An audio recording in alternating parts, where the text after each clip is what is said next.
তোমার মায়াটা বুকের ভেতর এমন ভাবে জড়িয়ে রেখেছি, চাইলেও আর সরাতে পারছি না। বুকের চারপাশে ছায়া হয়ে কেমন জানি হয়ে গেছে।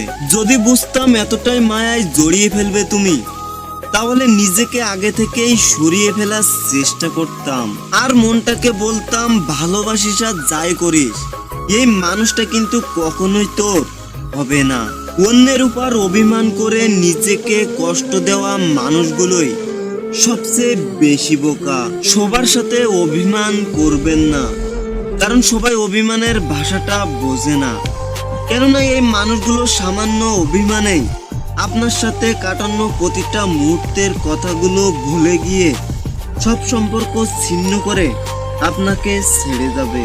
আসলে মায়া বাড়লে অভিমানও বেড়ে যায়, তাই যে মায়া বোঝে না তার প্রতি অভিমান করে কোনো লাভ নেই।